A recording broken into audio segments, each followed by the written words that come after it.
What's up, everybody? Schmitty here with another episode of Talkin Schmit. Today on the program, we do have Chris Russell, hyped to bring you his first ever podcast. We're going to talk jiu-jitsu, creature, his current mindset, all that. But before we start, I want to give a shout out to our new advertiser, John Joseph Van Landingham of Southern Georgia, who has been skating since 1986 and blowing glass since 96. His glass is homemade in the USA, and you can find out more info from him on his Instagram or his Facebook.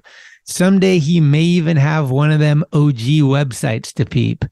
Anyway, I'm super hyped. He reached out to me and stoked to get someone who's down for the cause. So with that, John Joseph Van Landingham, keep it going. And like Albino says, provoke the stoke. Provoking the stoke. And now, a first impression from Screaming Lord Salba. Yeah, Chris Russell. Combi pool at the OC block. 12, 13 years old, real long hair, snaking everybody ever left and right. And me and Grosso would give him shit and tell him to cut his hair, especially me, cut your hair, you little fucking hippie. Then he'd tell me to take off my gay ass earrings. So that's why I used to like Russell originally, because he would stick up for himself and give me shit back. I thought that was fucking cool. Chris Russell was the guitar. Could he be a Telecaster? Nah, I think he'd be a BC Rich Warlock. Full metal Narnar guitar, right? Or would you be down in the swamps of Florida at Swampfest? Pulling off all your Chris Russell radness and madness. Yeah, Chris Russell, I love you, you little fucker. You rule. You're a badass motherfucker. I love your style. I love your aggression. And, I'm just a cool kid, dude. Stoked in your jiu-jitsu action. Yeah, man. Keep ripping. I love you, dude. Cut that fucking hair. Blood Wizard. Blood Wizard. Blood Wizard. Blood Wizard!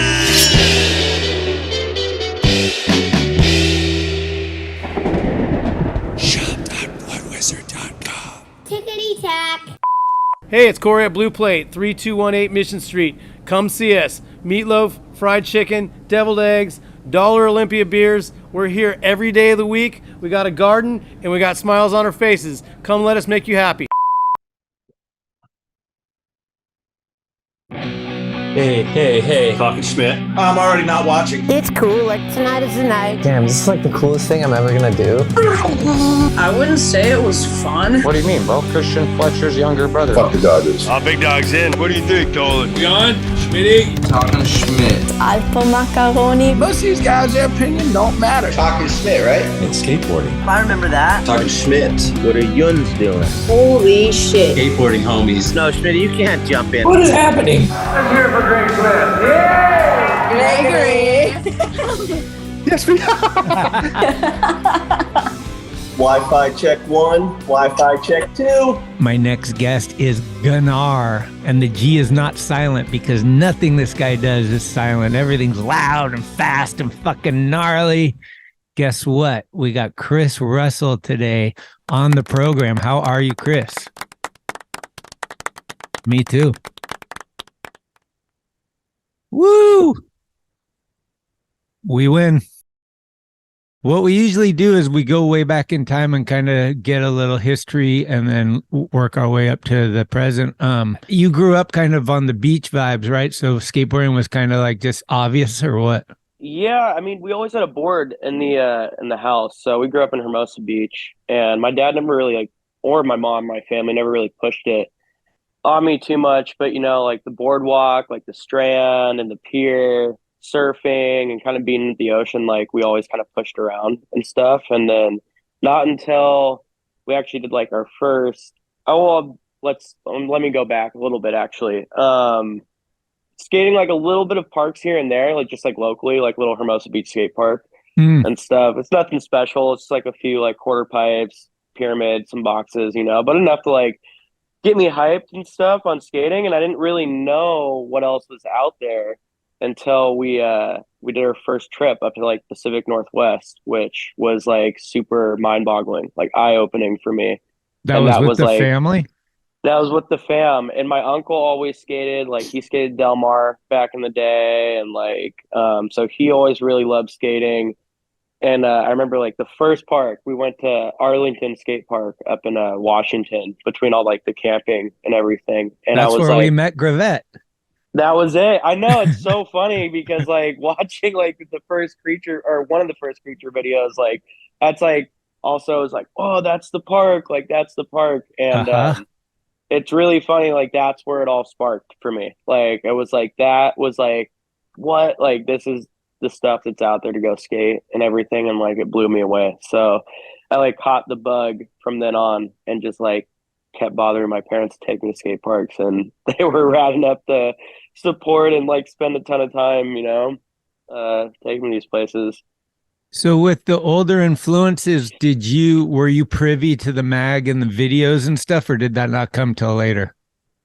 No, yeah. Did you know there's some rad dudes, and like you had inspo? Like, is Mike Frazier already in your mind? Like what's going on? Yeah, like it was funny because when I started going to skating like Combi pool super consistently, I mean, Grosso was there talking shit to me like from day one. So like I got my history lessons like served to me like face to face, and I was like, who are all these people? And then started doing like my background from like Lester Kasai, Christian Asoy, and like just all these people, and then just like Todd Conjolier being from my hometown, and Mike Smith and stuff, popping his head out like here and there. Like Mike like taught me how to like backside rock and roll. So it was like pretty funny. Yeah. So like that was kind of like, I always grew up with the older heads and stuff. And like weirdly enough, like my mom, my dad growing up in the South Bay, I mean, the skate scene was always like, they were never like super involved with that. They always kind of knew those people. So it was like, it felt pretty natural moving forward, kind of being buddies with a lot of the older dudes, and like being kind of accepted, even though I was a super annoying little shithead. Like I was like totally learned etiquette at like a really young age, because I kind of had to if I wanted to keep skating with all these dudes, so. And I think I didn't give them a choice too. I kept showing up. Like, you have a really bad reputation as a youngster. Were you aware of it at the time, or like, and when did it click to you that you had to not be that kid anymore? Man, yeah. Was it because Grosso and Salba and those guys were just like on you, or like what? They were on me. They were so on me. Like Grosso hated me as a kid, and like so funny. Like looking back, like I was so stubborn.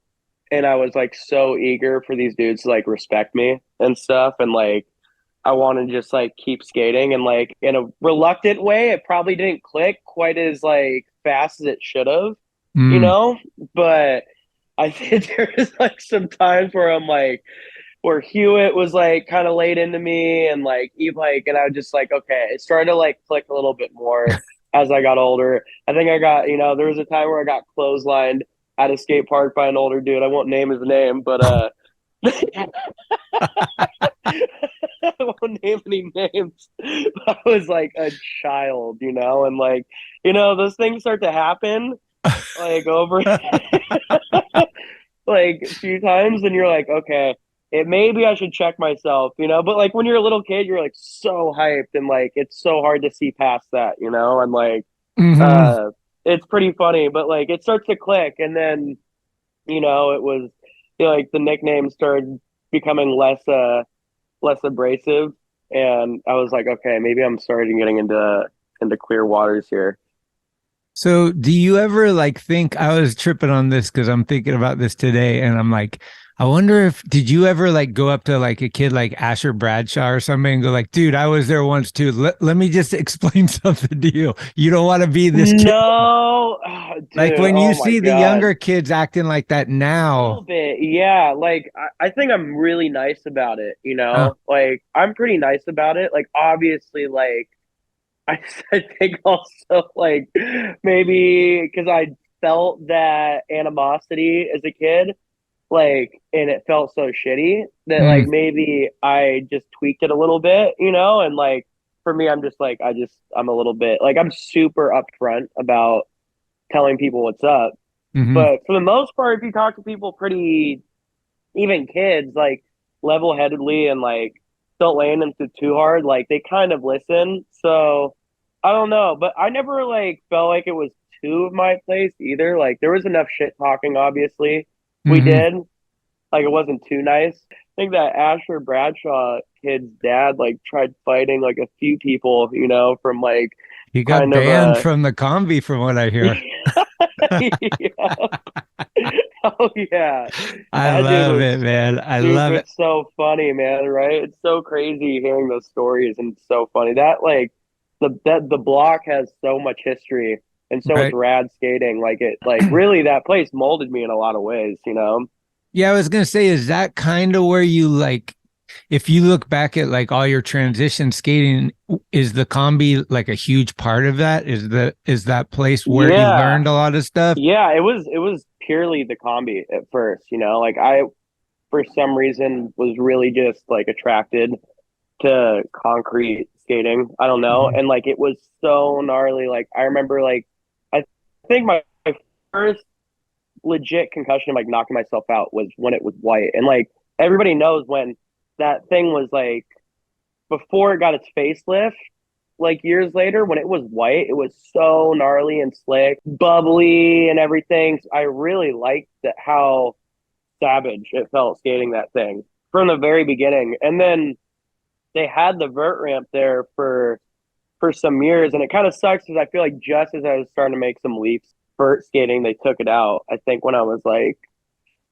gosh, it must have been like 13, maybe 12 was when they took it out.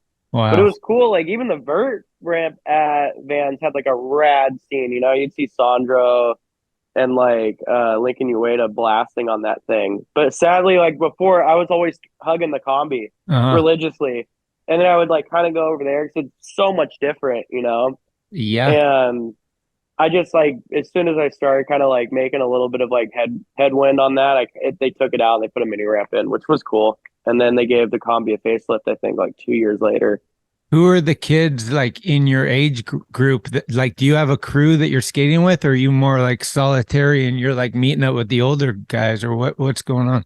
I think, I mean, you know who I still skate with to this day from back then is like Archer Braun, and like Oh, Archer is like turned into like such a rad, amazing skater. You know, I mean, he was back then too, but yeah, like he's so unique and so sick and so brings a lot of hype whenever we skate together. So for like sure. Archer was one of the dudes I skated with a lot back in the day. Even Pedro, like Pedro Barros, we're only like it's funny. He might look a little bit older, but I think he's like a year younger than me, Oh, or he wow. might be a year older. I can't remember.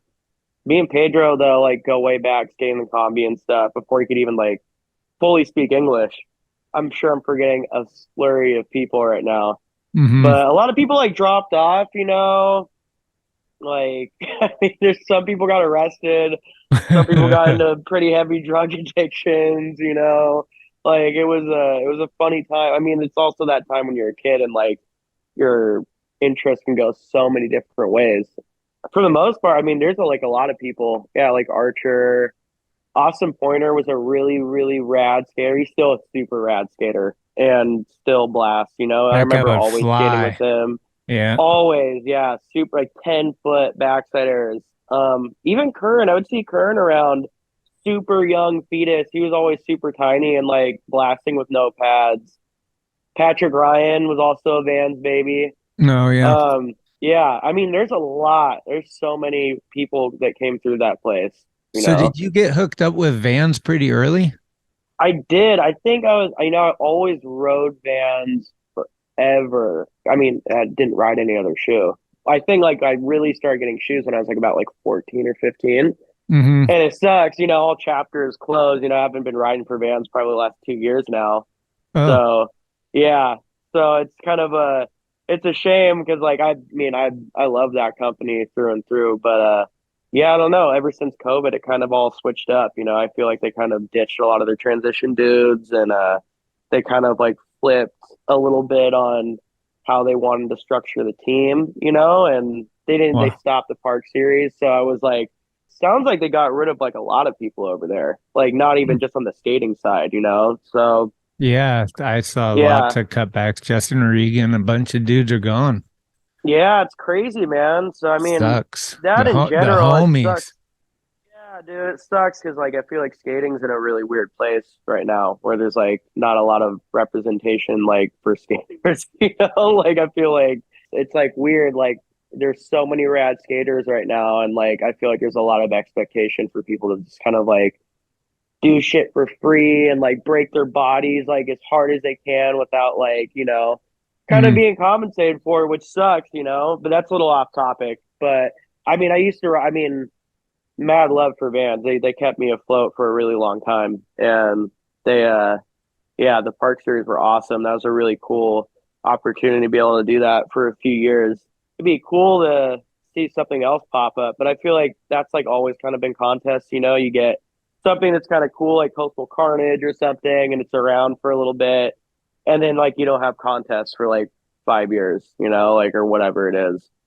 Yeah, we could get into it a little later, but my theory is everybody jumped on the Olympics bandwagon. And then once the Olympics came, it was like, we don't need this anymore, maybe. Or like, you know what I mean? Like it seemed like that to me, like everyone was gung ho. And then all of a sudden it's like Olympics are done. And that was kind of a shambles with the COVID and everything. No crowd or anything. It was so surreal. It's crazy, right? And then like all these corporate people kind of got involved in skating. The skateboarding doesn't even speak for itself anymore. You see people who are making a ton of money off skating who like barely skate. And Models. It's like really weird.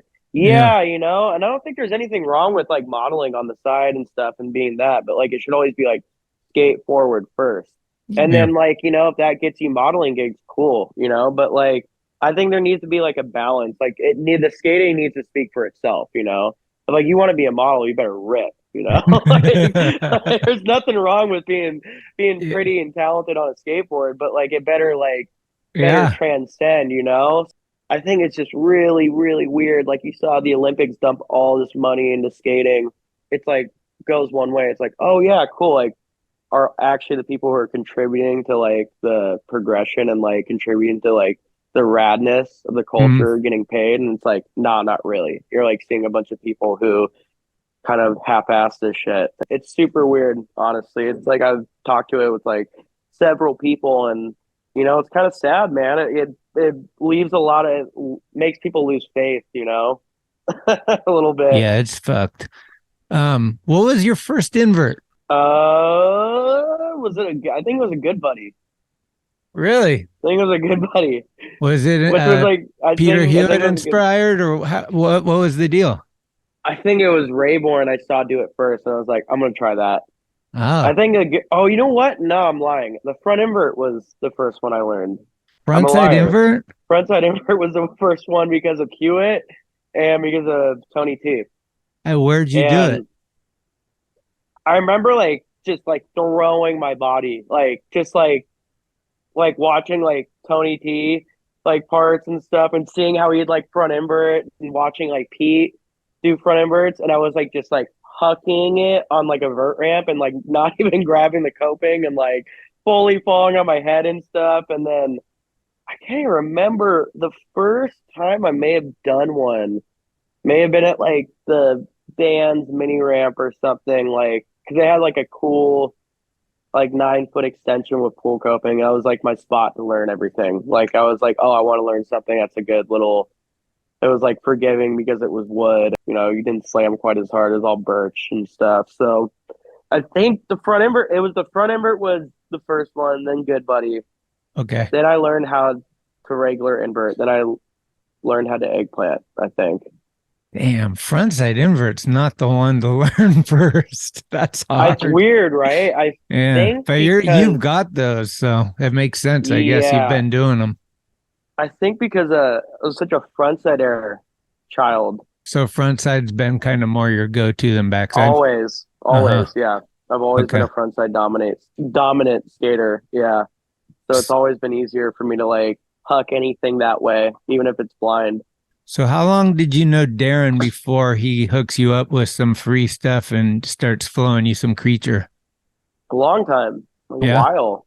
Yeah, he was one of the dudes who would talk shit, but he was always really nice, you know, like he always like liked me too, you know, like I think Grosso, it took a while for him to like me, but like Darren always like was super, he was a little bit like nicer about hating me as a child. So like he wanted to see me do good. And like I got boards from Chuck, who used to be a Heavy metal, Chuck? yeah, heavy metal Chuck. He used to be a creature rep. So that was like my foot in the door. He ended up like getting fired or something. And I was like, man, I'm not getting creature boards anymore. I was like too nervous to hit up Darren.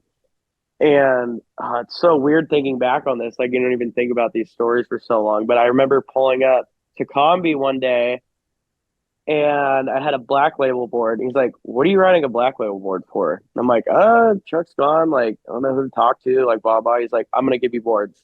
Darren started giving me, like, I think he gave me a Sue Graham board. Like, I think I might even still have it, too. Like, I might even still have that board that he gave me. It was like a huge, it was like a 9 or something because Stu rides a huge board. Oh. And my dad was like, no, you're not trading that in. Because he told me to, like, trade it in. He's like, I'll buy you the deck, save this one. I swear that, like, that deck is, like, at my dad's still, all tucked away. Dude, shout out to Stu. I haven't Shout even out. seen or heard of him in a minute. I think he's moving back to San Diego, actually. Is that real? No way. Yep. That's He's what g- I heard around the grapevine. I hope He's- so. Sick. Maybe Okay. we'll start to try to get him on a jiu-jitsu mat or something. I mentioned Mike Fraser, who I'm guessing was a pretty huge influence, and obviously the guys at the Combi, but was there like all-time favorites? Like, was Christian Hosoi in the cards? Like, who was like the dude for you that like, that's the guy? God, it's so hard. I mean, Like, would you have photos on your wall? no, I never had those on my wall, but I always had the skate Bibles like right there. I had Thrashers all around the house. Watched a lot of Bucky and My shit's taken care of. actually like old Rune like footage and stuff too, because like Chicago or how I don't know how you even say that. Is that the right way to say that? I Molten think video? so. Yeah. Yeah, that was like my favorite video growing up. I remember getting that video when I was like 9. So good. I loved that video so much. I mean, to this day, I still like the soundtrack and like how it's shot. It's like such a rad, cool video, you know? Yeah. And like that also opened my eyes up to a little bit more of like everything besides like transition and vert skating. But a lot of Bucky and like Bob Burnquist and even like Lance and stuff, Lance Mountain stuff. Like, I don't know. I never really had like one person that I was just like so inspired. I like wanted a little piece of everybody's like game that they had. Like I wanted like to do like frontside airs like Omar, and I wanted to like, you know, backside air like Christian. I wanted to do lip tricks like Frazier or like reverts and stuff. You know, I was super inspired by Rayborn. Holy crap, I remember that. He was only a few years older than me, and like he was so punk. I loved the way he skated pool. Just like loved the way he skated. And like he was also a huge inspo on me. Yeah, Ben's amazing. It seems Love like Ben. Ben, you, Ronnie Sandoval, just to name a few, kind of were students of the older generation and then took the best of each dude and tried to morph all that into what you were doing. Like a big part of what you do is hit your board and come in quick. Like whether it's like a lean disaster or to truck or something like that. Like when did that, like, it seems like you do a lot of that and like, it's super sick, like to do a big ass lean and then just come to disaster, but barely even like you're already in before anyone hears the noise. Like that shit is the sickest. It's like, Thanks, man. when do you start like, I guess practicing that or making it like, oh, I got to do it faster. I got to do it louder. Oh, who's doing it? Like, you know, like I can imagine because we did that on the Spine Rant. We would be like, yeah, who can smack their tail over the loudest and just have these fun games with that shit. Kevin Kowalski was like the first dude like I really saw like do a lot of different disaster tricks. Like would do them everywhere, do them really quick. So like him, like the reason I do that backside ollie disaster is because of Rayborn. Like I watched him do it. Like thing is like his intro to Slave, like he had like a little, it was like not even 2 minute part, and he did like this big old backside ollie disaster like on a mini ramp, and I was like, me and my buddy just like tried that for like hours, like just try to like imitate it, and then it like started like watching like Frazier is pretty good doing disasters really quick, and then like Chris Livingston, like I saw that part as well. Oh yeah, Livingston is like an old part, and he like would do all sorts of crazy fast disasters and stuff, and it just felt rad. Like I think like I don't know if there was necessarily like a time where I was like I need to keep doing it quicker. I think it just started getting to the point where I was like I'm holding on to this no matter what, and like would just hit my base plate and I wouldn't die, and I'm like, oh, I guess like you can do them like that. It just kind of like clicked for me, like holding on. Like I think maybe like even Chili Bowl, and like Ronnie was really good at doing them like that too. Like he was really good at like smacking his disasters like on the base plate, like literally no board even like connection, and like skating Chili Bowl. Man, I miss that. That contest was so fun. so fun. Yeah. So fun. That was such a rad time in skating. Is that kind of how you met almost everyone that you didn't grow up with in your area? Was like contests, everyone would get together and you would like, is that how you met Ben? Like Ben's from Texas, right? So it's like, how'd you meet? I met Ben through Josh Peacock, because when Josh was doing doing the backyard pool things, Ben would come out a ton. And like back in the day, like that was Josh's MO. Like we would just go and we'd skate pools and we'd film. And like that's kind of how I started meeting Ben. That's how I met Ben. And then like everybody else, like kind of like, but I also will talk about this with some people who were there at the time, is like that little like moment from like when I was like probably like 12 to like 15-ish, like there was like the Florida trifecta was like happening, and like all these like weird little events that like had the cool, like seriously some of the sickest like skaters, so like Brad McLean and like all these dudes who just absolutely were terrorizers. And I was always like, my mom was so chill and wasn't one of those pushy moms that would try to be super involved, or she kind of just let me run amok. So like I met a lot of those dudes, and I think I kind of like got road miles a little bit earlier than like a lot of kids did. So I met a lot of those like old dudes who are older than me that I didn't really know, and kind of like became cool and friends with some of those dudes. Okay. What was your first trip like with a company? Would it have been Creature or Vans or? With a company, it was Creature. Like that was our first company trip. But I took like a few trips before that with buddies, like where I was like the super young kid. Like I think like, oh man, I did like this, like I used to ride for this sunglass company back in the day called Dism. We did this like little trip. Man, I was like 14, and my mom was like told, or my buddy Kano at the time, he was all like, she was just telling him pretty much like, don't let him get hammered, like blah, blah, blah.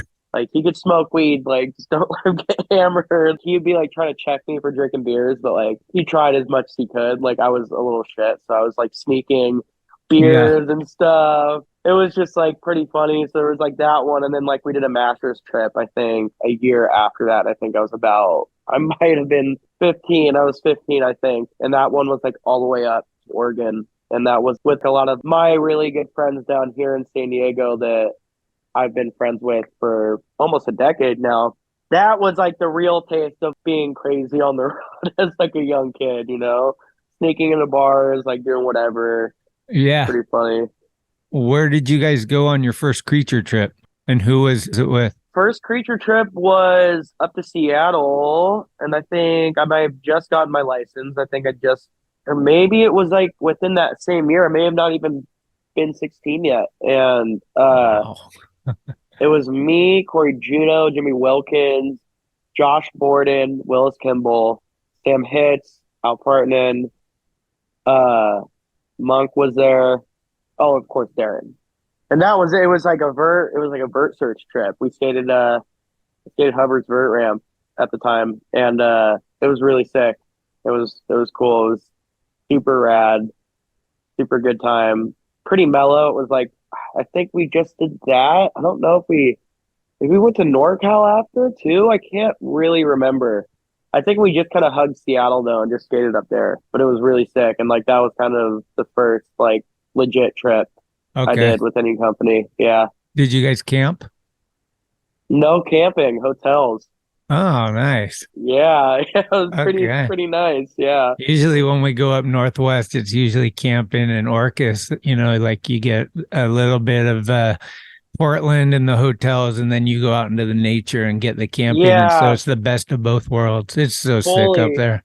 I love it, man. I mean, I've done so many trips even before, like I said, just with the family since I was like 8 years old. That was the first time going up to Orcas as well. We took that whole entire coast up, and it was so rad. And like, man, I try to do it like every year, you know, at least once or twice. I mean, it's like that drive up the one from here is like, it just doesn't even like compare to almost anything in the world. It's like really unbelievable. That's cool. And there's parks like to stop at the whole everywhere. way. Yeah. Yeah. It's seriously, nice. It's like so cool, man. I mean, that like, I've done it so many times, and it never ever gets old, like ever, you know.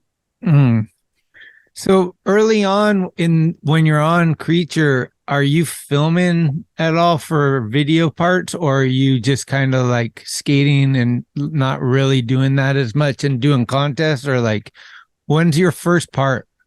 I was always really active, like filming as a kid. You would be filming with Peacock a lot, right? Film with Peacock quite a bit before like he started kind of not doing the backyard pool thing as much, like with other people.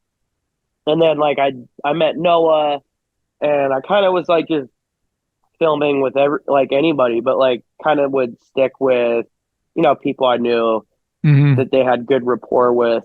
I had like a fiend like part that I shot that was all just kind of like backyard pool stuff that went on like Strange Notes when that was still going.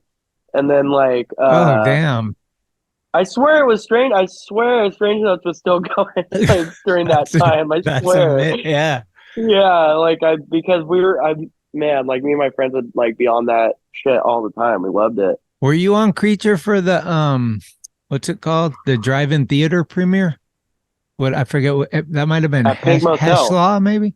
No, in San Diego, was it a drive-in theater? No, I wasn't on. I was not on during Heshlaw. Oh, Heshlaw, yeah. Yeah, I was not on Heshlaw at the time. I think I had like my first like blurbs in a video, I think were the video after that. After that one. And it was like funny. There was like we did like, I think like my first intro to like hanging out with everybody was we went to Pink Motel. I got a photo with Rhino, and I was like super stoked. Like I had like, I think I got like it was like kind of like a Creature ad, you know, or it was like a blurb. I can't remember. It was a full page, but it was such a funny night just seeing like, it was like, I was so nervous, and like seeing the dynamic between everybody, you could just tell they've all grew up together and stuff. I think and I was there. Like, was that the one where they had a taser? Yep. Yeah. I remember we went back to the hotel, and I was laying on the ground, and Noah and Darren and I forget who, maybe Sam, were all tasering each other, and I was just curling up like tired because I drove all the way down there that day. Yeah. And and then I remember Noah came up to me, he's like, Schmitty, I'm tasering you. And I was like, dude, come on. I'm just going to bed right now. I'm not on the same level as you guys. Not and I was like, no, it was like, but they were loving that taser. It was so funny. I mean, that was like, I met Lee Sharon like a few times before that too.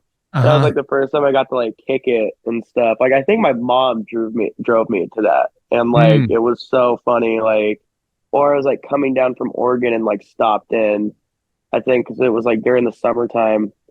I was so nervous. I remember like being so awkward in front of like a camera being interviewed, and like had to get tased, and it was so funny.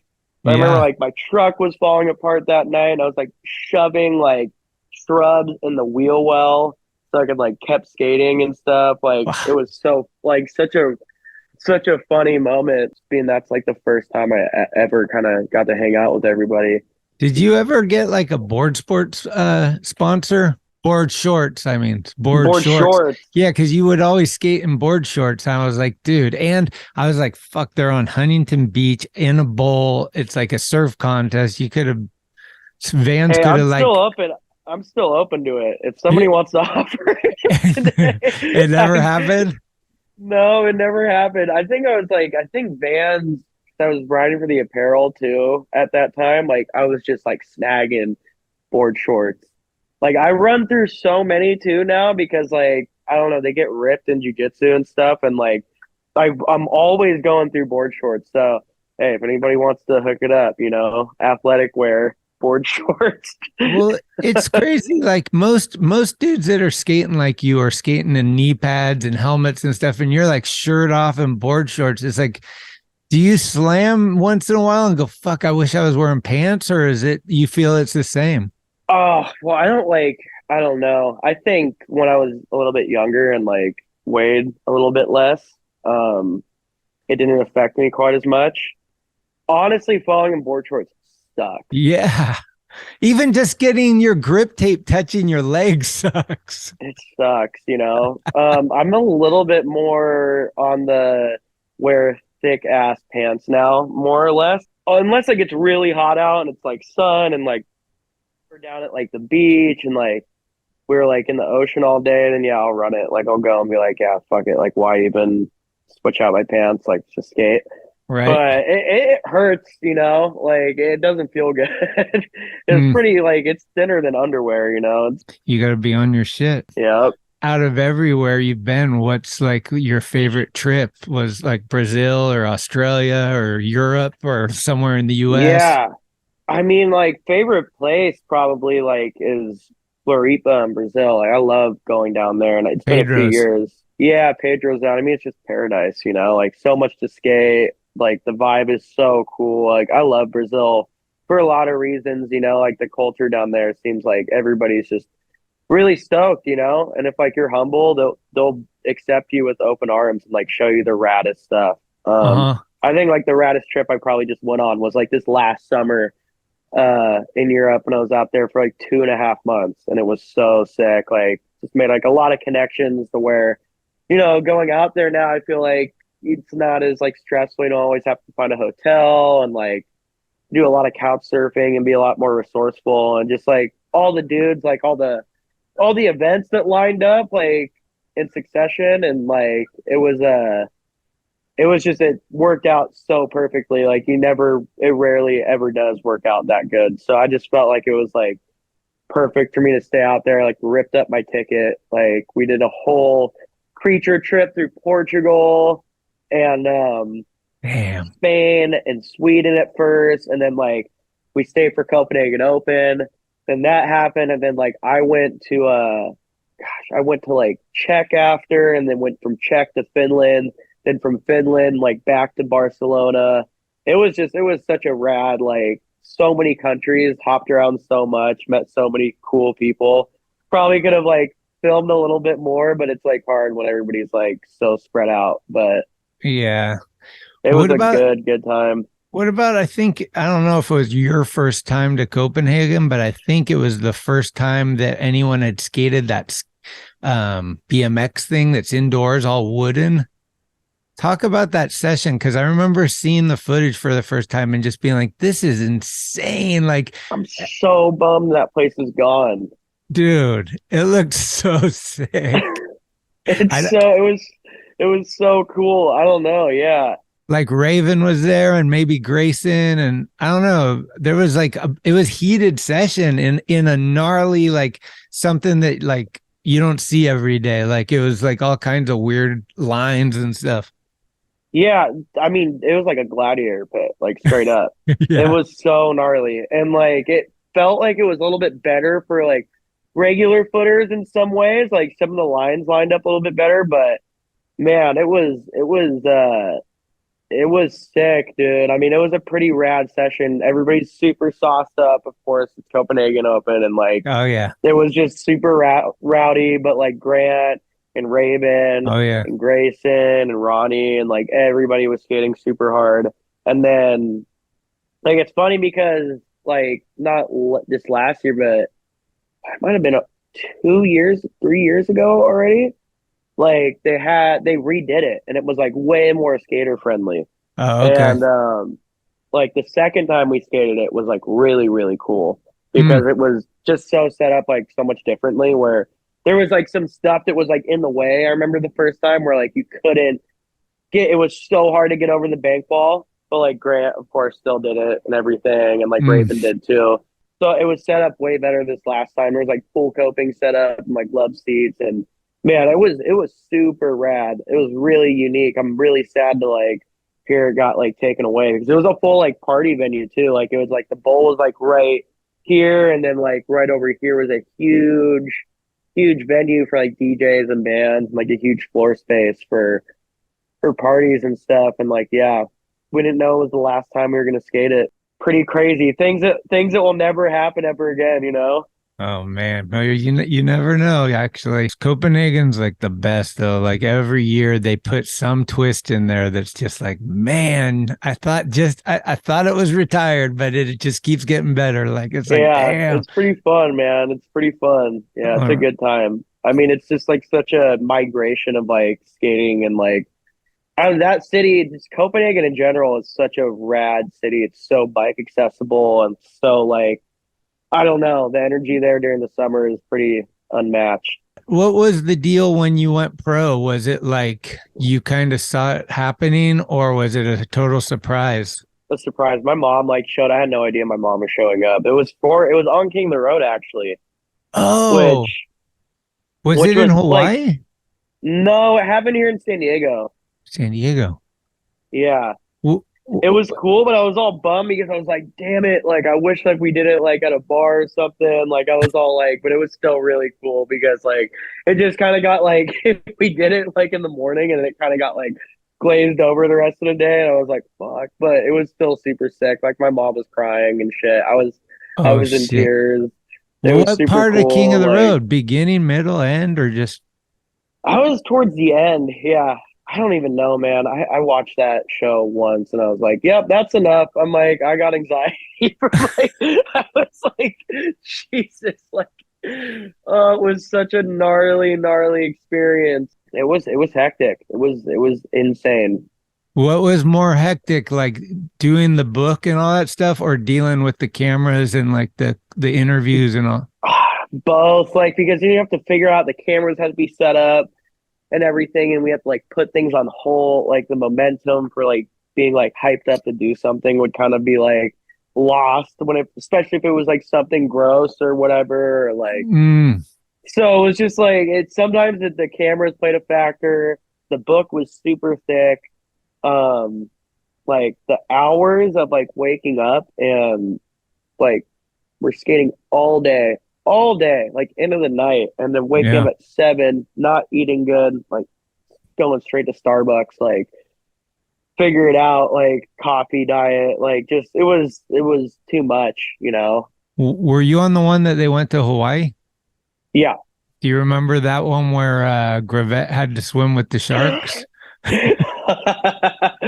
So he has like a huge fear. I was so excited like to do that. I was like, this was something I've always wanted to do, and he was so bummed. We all love Gravette, but like we also kind of like to see him suffer a little bit. Like it's really funny, you know. Yeah. So I'm just fucking with him, you know. I'm just like saying like I'm gonna throw him in, like blah blah. Like he was actually like calm. Like it was rad. It was insane. Like I mean, there was over 100 sharks in the water for sure. It was a lot. I mean, like so many sharks, and they love the boat. So like as soon as the boat stops, you just see dorsal fin like pop up, and you're like, whoa, that's pretty weird.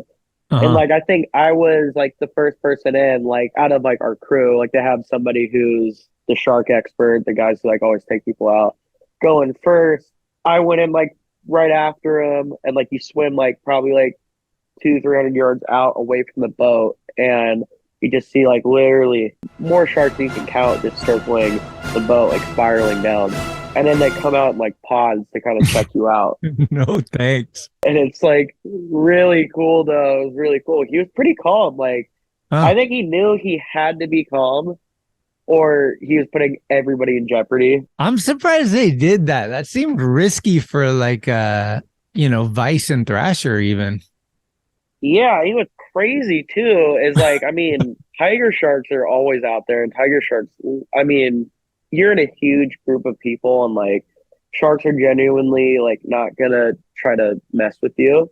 But it's freaky. Apparently they told us like, hey, if a tiger shark shows up, like all these sharks are gonna disappear right away, and that's like when the big shark is coming. So like huddle up. And I'm like, I just thought to myself, I'm like, that is such a creepy thing to think about. Like there's like so many sharks around us and they just all disappear and you just know that it's like a big ass shark coming. So it was pretty funny. It was rad. I think Corvette had the worst time in Hawaii that anybody's ever had in history. I mean, it was my God, he got King of the Dong tattooed on the back of his head. And for me, I was like, hey, let's like never tell him about this. Like we're gonna be old men. He's gonna like figure this out when we're like fucking 45 or like 50. Like that was my plan, is to keep it going for like 40-year long joke, Yeah. Like I was never gonna tell him, Well, he would have seen the mag. They were gonna put it in the mag probably. But what's crazy is like we showed him a picture of it like right after, and he was like, because when you like read something and you think it's supposed to say something, you kind of just automatically like glaze over it, like you don't even like read what it actually says. So he just thought it said road. He thought it said road. Like we showed him a picture right after. He's like, oh, sick. Like he had fucking like, I swear we did. I swear we showed him a picture and like he didn't notice. And then like it was like we partied all fucking hard like for like a few days, and then like the next day we're like finishing up all the interviews, like things are like wrapping up. I was like, we should just never tell him, like ever, like blah blah blah. And then Sam's like, nah, we're gonna tell him in the middle of this interview he's doing right now. And like I remember Sam like shows him the photo and he like looks at it, he's like, oh, like yeah, of course. And then he like reads it and he's like, like just loses his mind. Like I'm just like, and I'm crying of laughter, and it's like making him even more mad. He gets so mad whenever like somebody's just laughing at his expense. So oh fuck. I mean, it was such a funny, crazy, nightmare, rad, scary experience. What was that? That was like road. Biggest prank on your own teammate or something. You guys did a tattoo of his face on the back of his head, and instead of King of the. I think we already got it with Biggest Prank though. We made him put the fucking funnel up his butt. Like that was already at Washington Street, right? Yeah, we already got with the prank. So what was the tattoo? It wasn't even. I think the book? tattoo was just to do it. Like, if he ever goes bald in the back of his head, King of the Doad. He's mad. He's mad about that to this day. Like, I love bringing it up whenever we hang out. Like, he's not like mad, but you can tell like it irks him a little bit, But that's I love him so much. He's a glutton for torture. If you're in full party mode, what's sketchier? You in Tijuana with Grayson, or you in Brazil with Pedro and the crew? What's sketchier? Yeah. I think Tijuana is just sketchier automatically, but Tijuana.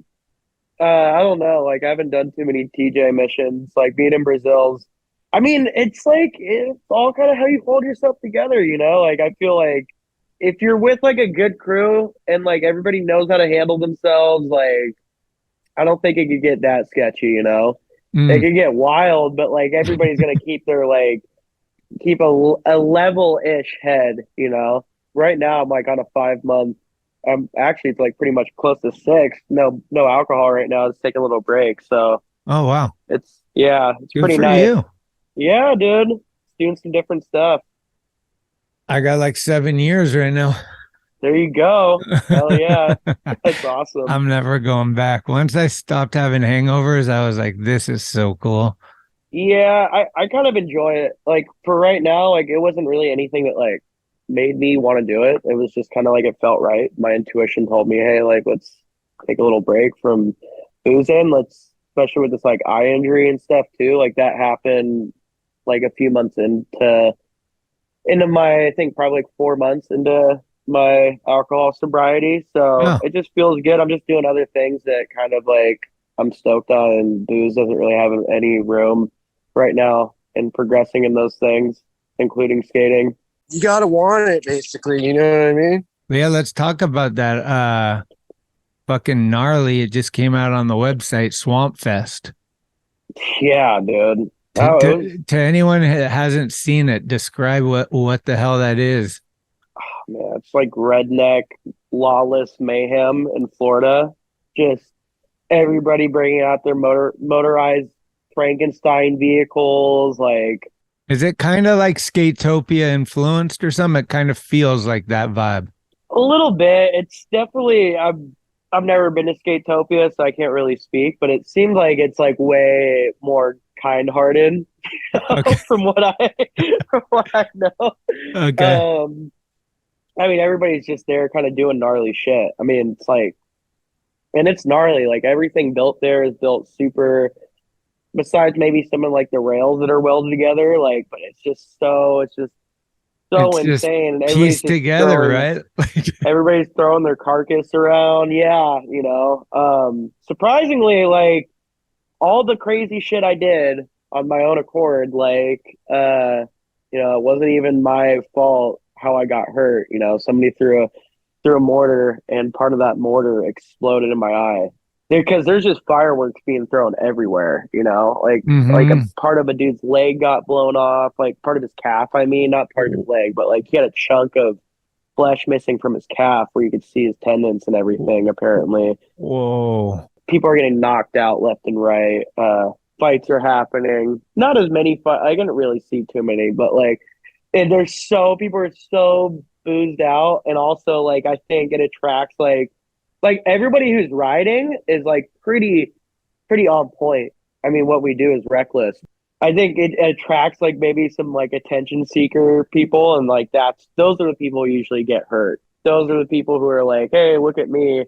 It probably shouldn't be like fucking around on like some of the obstacles, or like trying to do some stunt that like has to get some like camera time, or like, you know, and then they end up getting hurt. So it's fun. It was so fun though. I mean, it was so rad. Like, it was so cool to be able to like work with like Trey Jones and like with all like those BMXers. They're the coolest dudes ever.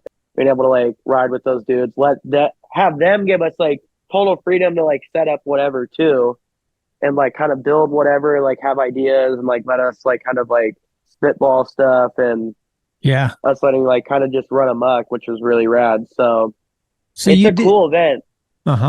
You did the whole thing sober? Yeah.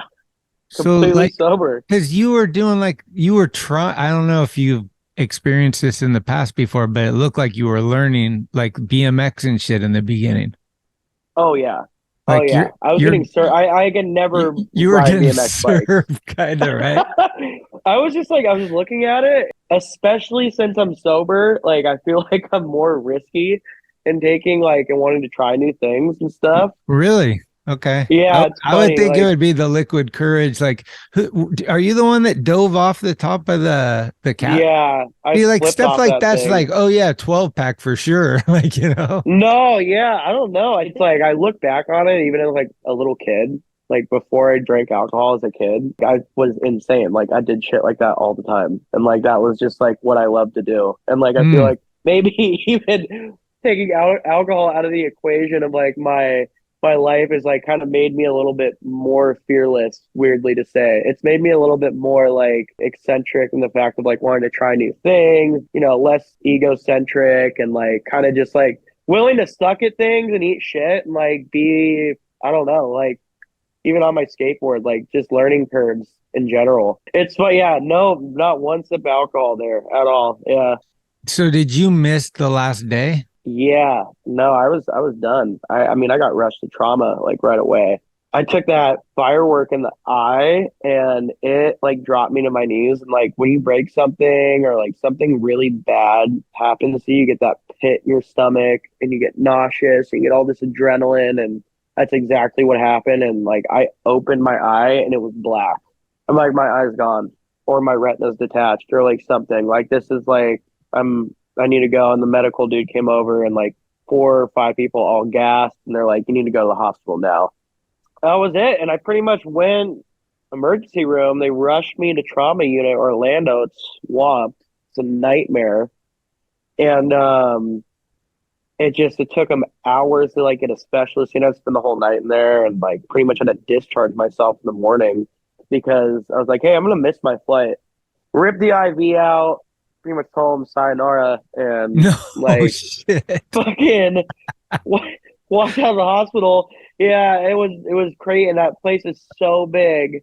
It was I couldn't even believe I found my way out of the hospital. And then like luckily enough, like I got picked up, went to the airport, which is also just as obnoxiously big as the hospital there in Orlando, and got wheeled through the whole airport. Pretty much took a day, went straight to the specialist. Like first dude looked at me, he's like, be ready to like not have an eye anymore, pretty much. Like my vision was starting to be able to see like light a little bit. Then I started being able to see like some figures, but like at first it was like they were like holding like their hands right here. They're like, how many fingers are you holding up? I'm like, I cannot see anything. Whoa. So it was, I mean, dude, this injury has been so stressful. I mean, it's been such a roller coaster, and like me being so addicted to jujitsu and stuff too.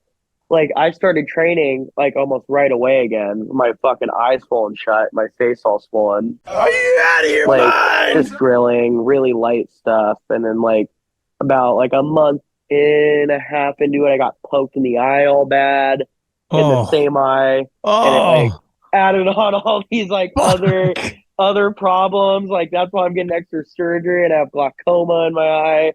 Like one step forward, 3 steps back, you know? So dude. now I'm like being really, really cautious. I have this first surgery coming up on the 1st. That's pretty much life is taking a little bit of a halt. It's funny, I'm not mad about it right now, you know? Holy shit. Can you see out of it or no? Yeah, like I can see. Is it fuzzy? It's super fuzzy. I can barely see you on the screen. Like my vision, like I did have 2015 in both my eyes, and now I have like 2015 and 2060 or something. Fuck, dude. So we'll see how much vision I get back with my lens. They're putting in a new lens. Maybe on this first surgery, if they can, there might be too much damage. Might have to wait like for the second surgery. Oh man, public service announcement. If you're getting into fireworks, bring some goggles. Public service announcement. Bring goggles or just, you know, don't even mess with them. It's honestly like I've completely turned off from them now. I bet. It's like, it's such a lame way to get hurt, you know? And like I do so many things that can get me hurt. So I'm going to choose the latter. And yeah. Dude, it's crazy because I just was talking to Kevin Romar last week about injuries. And his gnarliest injury, he broke his jaw. He had to get a plate in there. It was from fucking around doing miniature golf. What? And it's like, dude, I was saying the same thing you're saying. It's like, you guys skate so gnarly, try all this gnarly shit, and then you get hurt fucking around doing some dumb shit. Yeah, dude. I mean, that's crazy. How the hell did that happen? He was playing and he won, and then he like jumped off some stairs and it was raining or something, and he slid out and his face fucking hit the something like, yeah, and he broke his teeth, went through his like lip and shit. Oof. Yeah, gnarly. Not fun. So you didn't see the flat bar stuff? Or were you gone before that at the Swampfest? Which flat bar? I don't know. There's like some guy tries to drive a tractor across it. Oh, I was there for that. Yeah, that was straight hilarious.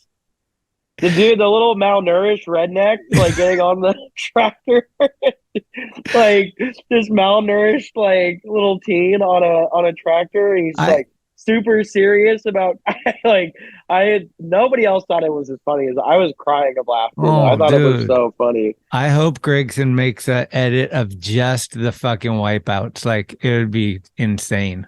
Yeah, he has gold for sure. It's so nuts. What's the most scared you've ever been on a skateboard? I feel like I always dock in my quota for scaring myself on a board every year. Let me think. Is going to the hospital after the Swampfest one of the most scared you've been off the skateboard? That's probably the most scared I've ever been, you know? Like, yeah. And I always took it pretty well too. I was like, all right, like let's look at like some cool prosthetics, like, you know. Man, I don't know. But like on a skateboard, I'm talking about more like you tried some huge fucking, you know, I know you've been skating street. Like, is a handrail scary? Is like some gap you did? Like handrails are always scary. I think like I don't know if I'll ever not get scared skating handrails. But they feel awesome. I mean, it's the coolest feeling ever. I mean, it's like bombing a hill on a piece of like coping, you know. So it's cool. Man, I'm trying to think back of like things that I was like super scared. Frontside, like I was trying to do frontside reaver in the clamshell a few years ago. That was pretty scary. I think I have to go back for that. I'm gonna like drop the flat probably if I do that one at Washington Street. Remember that Sessions at Abyss flying to like I think frontside invert off like offsetting, right? Like long time ago. That was insane. I remember we were just like, what the hell? That was sick. Yeah, that was really fun. I feel like sometimes like I have so much like adrenaline though, and especially if you're with the right people, even though if you're so scared, like you're just able to like kind of see past that. Like you can kind of manipulate it into like it juicing you up, you know? Speaking of the jiu-jitsu, who wins between you and Riley? Riley. Hawk. Oh, I beat him. I think we have way different styles like when it comes to jiu-jitsu. Like I'm really wrestle heavy, pressure forward, and like I do a lot of like I think also I've been doing it a little bit longer than him, even though we're the same rank. Let me go back on that. I feel like it's such an asshole how I just responded. That was lame as fuck. Riley's really good. Like, don't get me wrong. But also, I don't know if Riley's been training as much lately. Who are some of the skaters that are like super, like Archer's doing it? Who else is doing it? Archer's doing it. Not a lot. Like me, Riley, Archer. You ever see Dave Sipnewski? You know who he is? Dave's a brown belt, I believe, but he trains. I don't know where he trains. I think he trains out of Gracie, Baja. He's been doing it for a while. I don't know. Also, I think a lot of people quit. Like, I mean, most people quit. Something like 85% of people don't make it past white belt. You know, like you're it's really taking hard. a beating. Yeah, and your knees get popped and stuff, and like people really don't want to get like their legs ripped apart, and like they're just like, I'm like, it's funny because like I feel like jiu-jitsu is the one thing like I'm really down to get hurt from. Like I don't really care to break anything in jiu-jitsu. Like for the most part, like doing competitions gnarly. Like dude like broke his neck last competition I did, and like you know it was like. I'm pretty sure he broke his neck. I mean, the dude he was paralyzed. He couldn't, it was rather he broke his neck or he had such a bad head injury that he couldn't move his body. But it's gnarly, man. You know, it's super, it's savage, you know, it's not like for the faint of heart. I think like everybody can do it, but it's like, how much do you like want to do it? Like, I feel like even in my crossroads, I've like gotten to these points where like I'm like, why the fuck am I doing this still? And then like, it almost, and what's like, the answer? It's just so like good for me. I don't know. It's so like good. It's made my skating better. Like it's made me better as a person. It's like completely like I wouldn't say eradicated my ego, but like you just like are constantly scrapping all the time and like constantly getting humbled and constantly learning things. And like, it's the community that's so cool behind it. Like, it's one of those things that's like skateboarding where you go and you travel to this other state and you find a jiu-jitsu gym and you're almost like welcome with open arms right away, you know? So it's just like a really rad way to connect. And there's no like no fakeness. Like, can't really fake the funk on the mat. Like we're beating each other up. You can't know? just like, wear the gear, bro. Yeah, you know, like even in skating, like there's a lot of two-facedness. There's a lot of fake love. Jiu-jitsu, there's none of that. Like I really love that. And it kind of gives you armor walking out into the world. Like gives you a lot of confidence. Makes you really want to like not fight people because you know what you can do to them. And then less than 1% of the world grapples. When you deal with somebody who grabs onto you, who does jiu-jitsu or is even like an efficient wrestler, you know, it's something that most people have never experienced and don't understand actually how like controlling and how painful it can be, you know. I think in a lot of ways it's just like done so much good in my life. It's inspired me in so many different avenues. It's made me not want to drink as much. It's made me want to like get stronger because of it, which also helps my skating. Like it's just all around has given me a lot of light that I feel like I was missing in my life, you know? Did sobriety bring you to jiu-jitsu or did jiu-jitsu bring you to sobriety? I think jiu-jitsu's helped with sobriety. Like, I think that's something that like I did like 7.5 months a few years ago and it was great. And then like I came back and I had fun and blah, blah, blah. But I think it's always like I started rolling about almost 3 years now, like religiously. You know, I go a lot, even when I've been hurt and I can't like spar right now. I'll still go to class to watch. It's like brought a lot of discipline and it like feels so lame to get your ass kicked in class like over and over and over again that you'll do anything to like anything in your life. Like if you really care about it, you'll start to tweak it and you'll start to tweak your life around being like, well, I can't smoke a pack of cigs if I want to have cardio and jiu-jitsu, or I can't come here and like, you have to be really real with yourself, you know, because you're responsible at the end of the day for tapping and you're responsible at the end of the day for maintaining your body, you know, and like accidents happen. Everybody gets hurt in jiu-jitsu. Shit happens, but like you're responsible for maintaining your body as well as you can so it doesn't get hurt because it's like probably going to be bent in a very wrong way that it shouldn't be bent, you know? And it's a lot like skating. Sorry, I'm like going on about this, but it's a lot like skating in a way where like you kind of develop your own game, your own tricks. And it's like, it's very like, it's very methodical. I don't know. It's really cool. It's like learning another language kind of. Is the first day way gnarlier than any other day, or is it the first week or first month? Like, what's the period that you would estimate that, like, as a beginner, a lot of people drop out, but if you make it past this, you're kind of over at least a small hump to a little bit of, like, you can figure it out? I think it's your obsession with it. That's where, like, the line really kind of comes, because there's a lot of resources now. There's so many instructionals online where you can learn from the best people. San Diego being like one of the most like well-known cities in the world for grappling. I mean, we have so many world champion grapplers down here and fighters. I think the obsession is like what gets you over that craziest hurdle, because everybody progresses at like a different level. From the dawn of time, we've been wrestling each other and, you know, trying to choke each other out, you know? So it's like, it's such a crazy thing to think about. Yeah, I was talking to Archer about it, and he was like, basically, you just get the shit kicked out of you in the beginning. Like, yeah, everybody's different. I think no matter what, you're going to get the shit kicked out of you. Somebody in the gym is going to give you a huge slice of humble pie.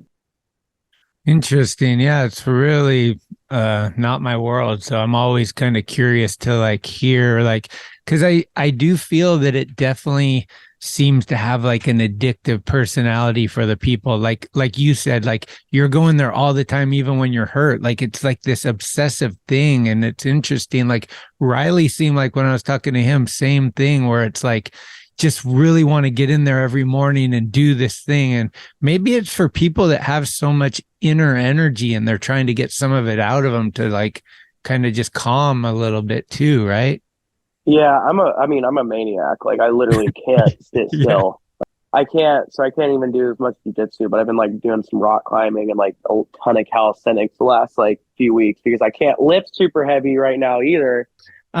Without thinking too hard, because I know you've seen tons of shit, but what's one of the best things you've ever been there to see on a skateboard? Like somebody did something and you were there to see it. Let's think. Robert Pace pretty much blew my mind on this last like creature mission last summer before a Rip Ride rally. I mean, he just did so many rails. I mean, it's so hard when you skate for so long to like say like one thing. Yeah. Like him, Kevin Beckel, like I watched him do this rail like years ago up in Oregon. It was so gnarly, and he like literally broke his foot like the time before he did it, and that was one of the gnarliest things I've ever seen. He charges.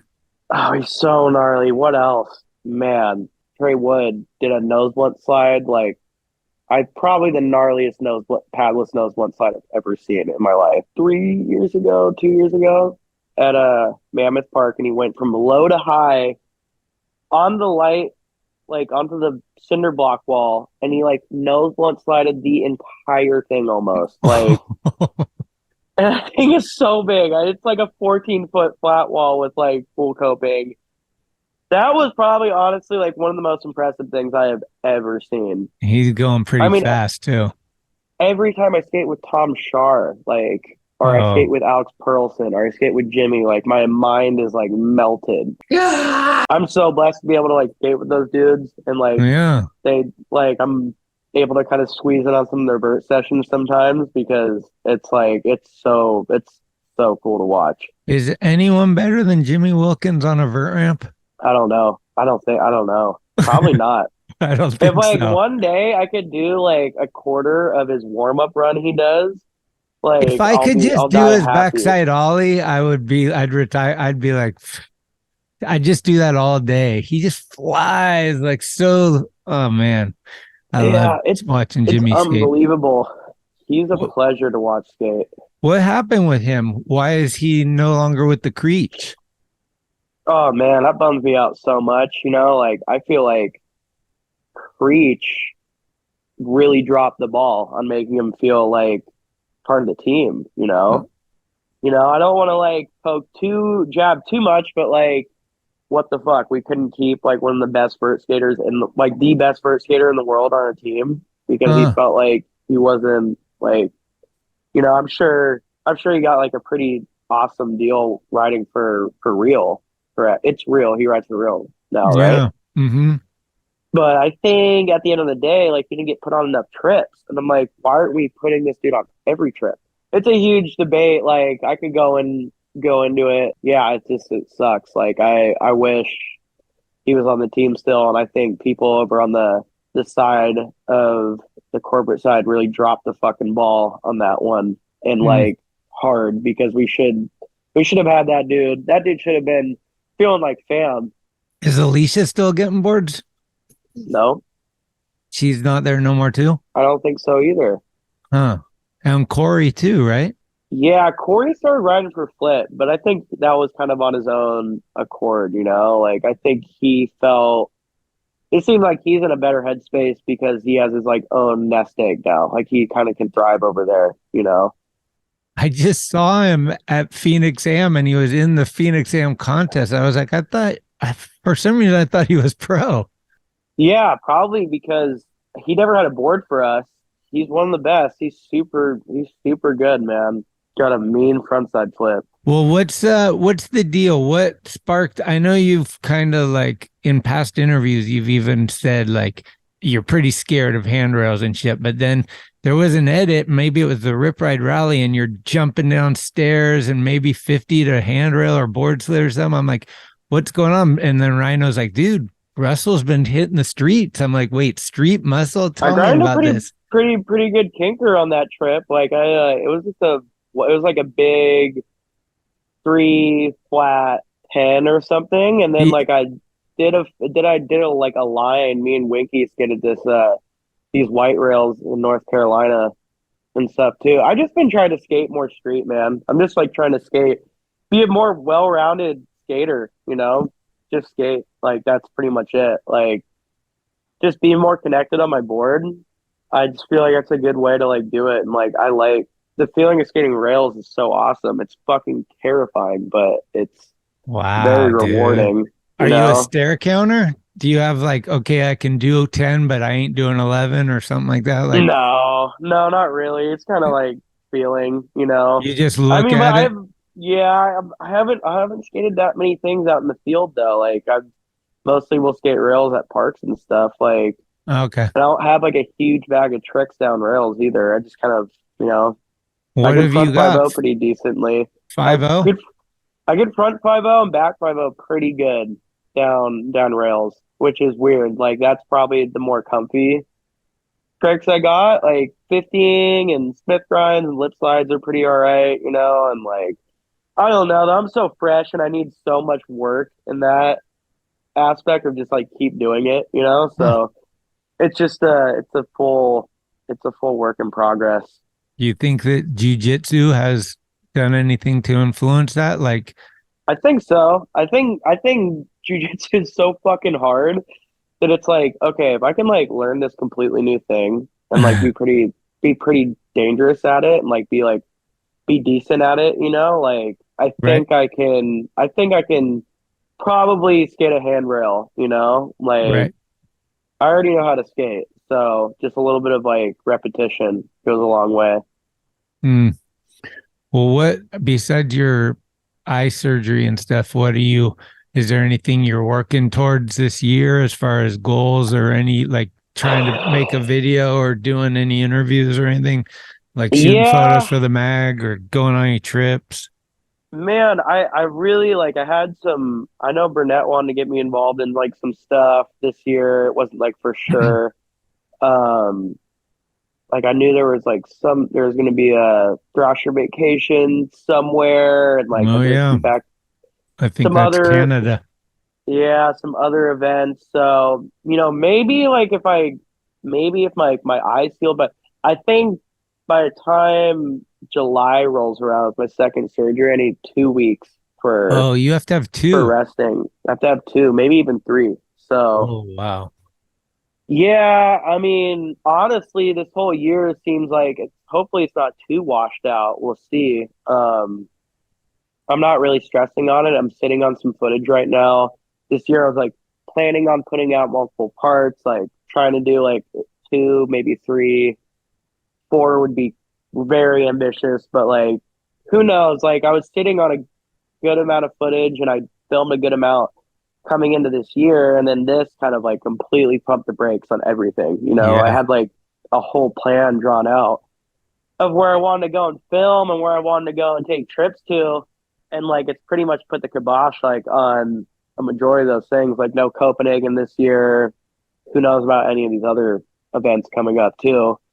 I don't know. I'm gonna hold on to this footage probably. I don't want to put out no half-assed part.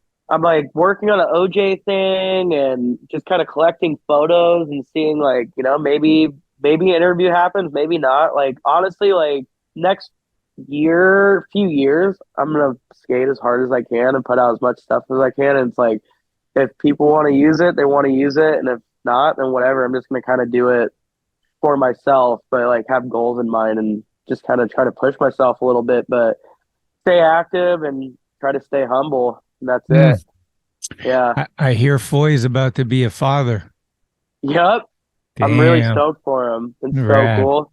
That's cool. Yeah, dude. Everybody's having kids. It's crazy, man. Getting older and stuff. Yeah. Well, we always end the thing with you could throw on whatever song you want to fucking take it out of here. We think of a good song to end this one with. Let's do "Feeling All Right" by Joe Cocker. All right. Yeah. I think that's apropos, huh? I think so. Yeah, dude.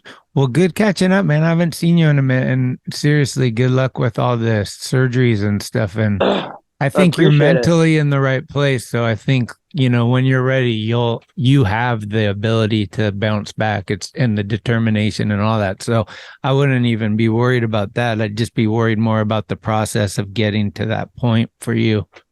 Yeah, dude. I think it's weird. Like injuries happen, they kind of make or break you sometimes. And I feel like with this one, and just as you get older through the years, you're able to process that stuff so much better. I think it's kind of just like growing and getting older, and like, when things are out of your control, just kind of see where you could put that like energy into other places so you don't lose your mind. Yeah. Absolutely. Well, Yeah, cool. brother. Thanks for taking the time, man. I'm glad we got to catch up. I really appreciate it. Yeah, it was awesome, man. I'm super stoked. Got your first podcast done. Woo! In there, dude. We're in there. More to come. Hell yeah. Well, take care, and hopefully I'll talk to you or see you in real life soon. Sure. Thanks, Schmidt. Appreciate it, dude. Cheers, dude. Peace out. Thank you for listening to another episode of Talking Schmit. You can subscribe to the show on iTunes, Anchor, Spotify, or anywhere you get your podcasts. When you subscribe, you'll get notifications every Tuesday of new episodes the minute they become available. Also, please leave reviews and a 5-star rating. It's the best way to help the show grow.